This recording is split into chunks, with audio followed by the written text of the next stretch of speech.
Senior صحافی اور column نگار حامد میر نے پیش گوئی کی ہے کہ پاکستان کی سیاسی تاریخ یہ بتاتی ہے کہ 8 فروری کا الیکشن بھی فری اینڈ فیئر نہیں ہوگا، لیکن اگر سپریم کورٹ چاہے تو اس الیکشن کو آزادانہ اور منصفانہ بنانے میں اہم کردار ادا کر سکتی ہے۔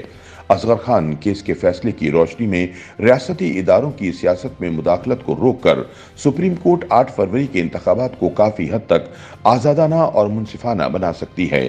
اپنے ایک کالم میں حامد میر لکھتے ہیں کہ اس بحث کا اب کوئی فائدہ نہیں کہ جو الیکشن 6 یا 7 نومبر 2023 کو ہونا تھا وہ 8 فروری 2024 کو کیوں ہوگا۔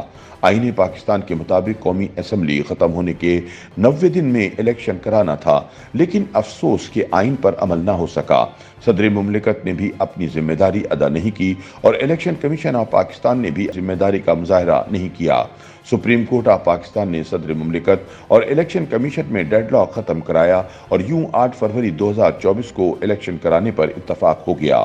الیکشن کی تاریخ کا اعلان ایک مثبت پیش رفت ہے، لیکن اصل چیلنج یہ ہے کہ پاکستان میں الیکشن کے نام پر سلیکشن نہ ہو، بلکہ ایک فیئر اینڈ فری الیکشن کا انعقاد کرایا جائے۔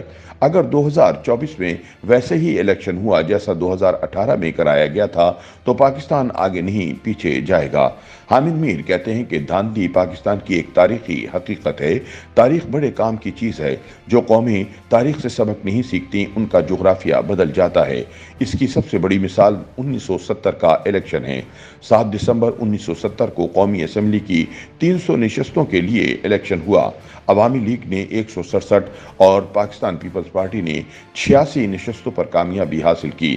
جنرل یحییٰ خان کی فوجی حکومت نے اکثریتی جماعت کو اقتدار منتقل کرنے کی بجائے اس کے خلاف فوجی آپریشن کر دیا اور یوں بھارت کو پاکستان کے خلاف سازش کرنے کا موقع مل گیا۔ عوامی لیگ کے نوجوانوں نے مکتی باہنی کے نام سے ایک عسکری تنظیم بنائی اور بھارتی فوج کے ساتھ مل کر ریاست کے خلاف جنگ شروع کر دی، جس کا نتیجہ بنگلہ دیش کی صورت میں سامنے آیا۔ پاکستان کا جغرافیہ بدل گیا، لیکن ہم نے تاریخ سے سبق نہ سیکھنے کی ٹھانی رکھی۔ 1977 کے الیکشن میں ایک دفعہ پھر دھاندلی کے خلاف شور مچا اور ذوالفقار علی بھٹو کی حکومت کے خلاف تحریک چلا دی گئی۔ اس تحریک کا نتیجہ جنرل ضیاء الحق کے مارشل لا کی صورت میں نکلا۔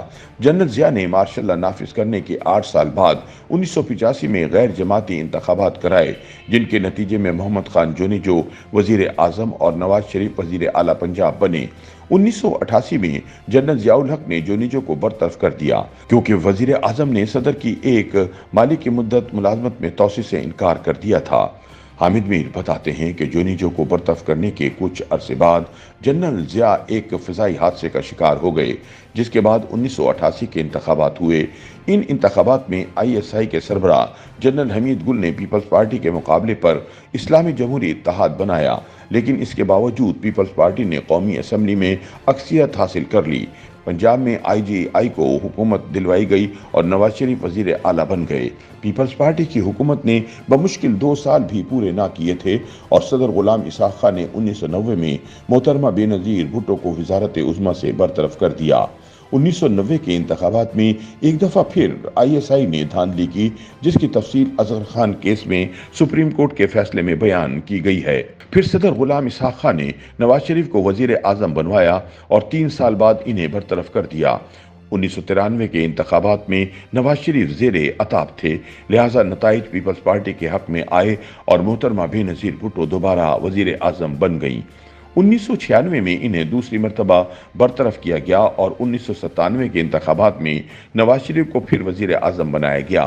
2 سال بعد جنرل پرویز مشرف نے نواز شریف کو اقتدار سے باہر نکال دیا۔ حامد میر بیان کرتے ہیں کہ نواز شریف جیل میں گئے اور محترمہ بے نظیر بھٹو پہلے سے جلا وطن تھیں۔ 2000 میں نواز شریف اس وقت کی حکومت سے ایک ڈیل کے ذریعے سعودی عرب چلے گئے۔ 2002 میں مسلم لیگ نون کو توڑ کر مسلم لیگ قاف بنائی گئی اور انتخابات کرائے گئے۔ انتخابات میں مسلم لیگ قاف کو جتوایا گیا اور میر ظفر اللہ خان جمالی وزیر اعظم بن گئے۔ انہیں 2004 میں فارغ کر کے پہلے چودھری شجاعت حسین اور پھر شوکت عزیز کو وزیر اعظم بنایا گیا۔